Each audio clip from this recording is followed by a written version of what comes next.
Bonjour, bienvenue sur notre chaîne RH. Aujourd'hui, nous allons aborder un sujet plutôt juridique, à savoir les formalités d'embauche d'un nouveau salarié, du recrutement jusqu'à son intégration. On pense généralement que l'intégration d'un salarié se résume uniquement à la rédaction du contrat de travail. Nous verrons ensemble qu'il y a différentes étapes à respecter.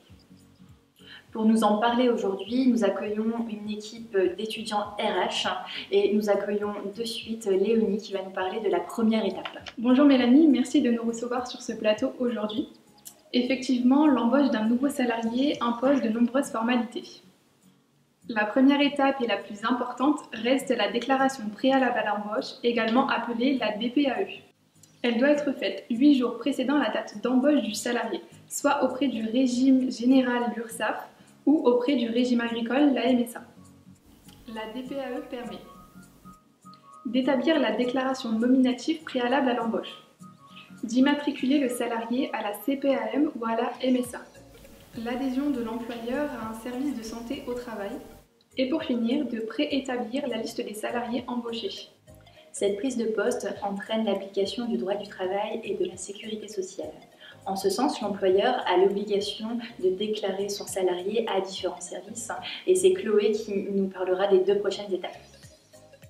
Seconde étape, l'affiliation du salarié à la mutuelle de l'entreprise. En effet, l'employeur a pour obligation d'informer le salarié concernant la mutuelle utilisée au sein de l'entreprise, en présentant ses tarifs ainsi que les options qu'elle propose.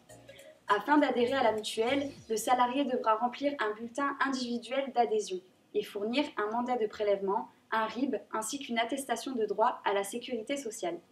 Une fois les documents récoltés, ils seront transmis au chargé de paye afin de procéder à l'affiliation. Dans certains cas, le salarié est en droit de refuser, comme par exemple lorsqu'il possède déjà une mutuelle individuelle, lorsqu'il est en CDD, en contrat de mission ou même apprenti. Pour ce faire, un formulaire de refus d'adhésion sera à compléter. Concernant la caisse de retraite complémentaire, avant d'établir le premier bulletin de paie, il est nécessaire de connaître la caisse de retraite complémentaire à laquelle votre société doit adhérer, ainsi que les taux de cotisation applicables. C'est à vous, employeur, de gérer les formalités d'adhésion du salarié à la caisse de retraite complémentaire obligatoire, soit avec l'ARGIC pour les cadres ou l'ARCO pour les autres catégories comme les agents de maîtrise, les ouvriers ou employés. À noter également qu'aucune demande d'inscription doit être effectuée lors de l'embauche. Les éléments nécessaires seront transmis via la déclaration sociale nominative, aussi appelée DSN. Les formalités ne s'arrêtent pas là. Léonie, si mes informations sont exactes, l'employeur doit déclarer en annexe des informations en interne. Oui, effectivement Mélanie, l'employeur a pour obligation de tenir à jour un registre unique du personnel et d'y inscrire les entrées et les sorties des salariés. Ce registre doit contenir l'identification du salarié, le type de contrat, la date d'entrée et de sortie ainsi que le type d'emploi. Le délai de conservation de ce registre est de 5 ans après le départ du salarié. Pour la création du dossier du personnel, plusieurs pièces justificatives sont à fournir. Un CV, une pièce d'identité, une carte vitale, un justificatif de domicile, un extrait du casier judiciaire, une photo d'identité, un RIB ainsi que les diplômes. De plus, pour les travailleurs étrangers, il faut ajouter la carte de séjour. Pour les salariés amenés à se déplacer en voiture, il faut également le permis, la carte grise ainsi que l'assurance voiture. Et pour finir, pour les travailleurs handicapés, il faut une attestation de reconnaissance du statut. Donc Chloé, on a vu jusqu'à présent que l'employeur a certaines obligations. Est-ce que le salarié en a-t-il également ? En effet, Mélanie, l'employeur a pour obligation de créer et d'exécuter le contrat de travail, mais également de donner les moyens nécessaires à la mise en œuvre de son travail. Le salarié, quant à lui, s'engage à fournir le travail prévu et à respecter le règlement de l'entreprise. De plus, lorsque le salarié signe un contrat, il s'engage à effectuer un travail en contrepartie d'une rémunération. Voici les éléments obligatoires devant apparaître au sein du contrat.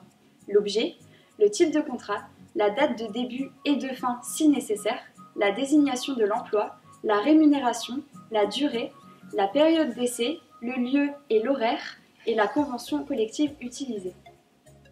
En cas d'embauche d'un salarié étranger, certaines formalités sont à respecter. Chloé, pourriez-vous nous éclairer ? Oui, Mélanie. En effet, dans le cas où le travailleur étranger possède un titre de séjour, il y a plusieurs éléments à vérifier. il est nécessaire de contrôler l'authenticité auprès du préfet du département du lieu de l'embauche ou alors auprès du préfet de police.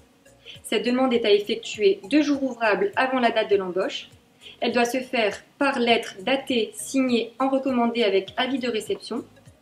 Sans réponse dans les 2 jours, l'autorisation de travail est considérée comme remplie. Une déclaration doit également être faite auprès de la préfecture. Après vérification du titre de séjour et de l'autorisation de travail, l'employeur peut procéder aux formalités d'embauche habituelles. En revanche, si l'étranger est inscrit sur la liste des demandeurs d'emploi de Pôle emploi, il n'est pas nécessaire de faire cette démarche. Dans le cadre où le travailleur étranger ne possède pas d'autorisation de travail, une demande doit être faite sur le site du gouvernement. La décision sera notifiée à l'employeur ou à son mandataire. S'il a l'accord, l'autorisation de travail devra être adressée à l'Office français de l'immigration et de l'intégration. Cette démarche concerne uniquement les contrats supérieurs à 3 mois et les contrats saisonniers. Ensuite, l'employeur pourra procéder aux formalités d'embauche habituelles.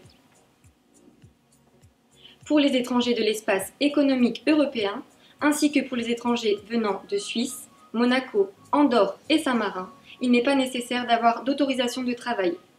Il faut que l'employeur procède uniquement aux formalités d'embauche habituelles. L'employeur doit impérativement respecter les normes et les règles obligatoires du droit du travail.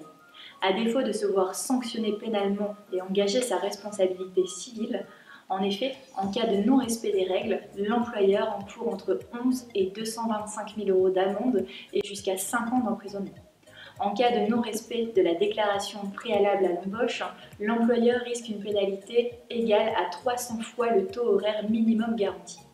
D'un point de vue pénal, la non-déclaration de la DPAE constitue un délit de travail dissimulé et l'employeur risque alors 45 000 € d'amende et 3 ans d'emprisonnement en cas de personne physique, ou 225 000 € d'amende et un placement sous contrôle judiciaire s'il s'agit d'une personne morale.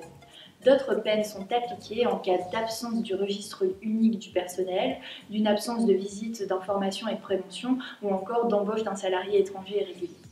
Par ailleurs, l'accueil et l'intégration des nouveaux collaborateurs au sein d'une entreprise est une phase à part entière dans l'évolution de carrière d'un salarié. Procéder au bon accueil et à l'intégration du salarié est bénéfique pour toutes les entreprises. Gérer l'accueil et l'intégration d'un nouveau travailleur n'est pas obligatoire, mais reste une étape cruciale de la vie de l'entreprise et du futur collaborateur. Alexis, pouvez-vous nous exposer toutes les étapes nécessaires à la bonne intégration d'un salarié ? Une bonne intégration d'un salarié est fondamentale. C'est un investissement pour l'entreprise en termes de temps et d'argent. Cela permet au nouveau salarié de prendre son poste dans les meilleures conditions, en se sentant accompagné et soutenu. Plus l'intégration est réussie, plus la productivité et l'efficacité du collaborateur sera bonne. L'intégration se fait en plusieurs étapes. Tout d'abord, il faudra effectuer les démarches pour préparer le poste de travail, vérifier la partie administrative et organiser une réunion d'équipe pour faire les présentations. Ensuite, il sera nécessaire de prendre du temps pour faire visiter l'entreprise. Puis, un tuteur sera désigné afin d'accompagner le nouveau salarié dans sa prise de poste et pour finir, un suivi sera mis en place pour que le nouveau salarié soit pleinement autonome. Et Alexis, donc maintenant peut-on dire que la bonne intégration s'arrête le jour de l'entrée du nouveau collaborateur ? Alors non Mélanie, on peut par exemple mettre en place un rapport d'étonnement après la fin de la période d'essai du salarié. Cela va permettre de faire un point sur son intégration et son ressenti. Il pourra par exemple parler de son rapport avec ses collègues, son rapport avec son manager ou de ses conditions de travail. Aujourd'hui, beaucoup considèrent l'intégration du nouveau collaborateur comme la fin du processus de recrutement. Au contraire, tout commence à ce moment, et compte tenu des efforts déployés pour recruter, nous avons tout intérêt à ce que la personne que nous avons choisie s'intègre parfaitement, aussi bien au niveau de l'équipe qu'au sein de son poste de travail. Pour conclure, l'ensemble des démarches à effectuer représente un enjeu juridique et administratif pour l'entreprise. A contrario, en cas de mauvaise intégration, l'entreprise risquerait de mettre en jeu son image, mais également encourir de lourdes peines. C'est pourquoi favoriser le suivi de la mise en œuvre de l'ensemble de ces formalités ne peut être que bénéfique et sécurisant pour l'entreprise. Nous espérons que ces informations vous auront permis d'y voir plus clair dans ces étapes à suivre pour l'intégration d'un nouveau salarié. Nous restons à votre écoute pour tout renseignement complémentaire. J'en profite pour remercier toute notre équipe RH et vous souhaiter une excellente journée.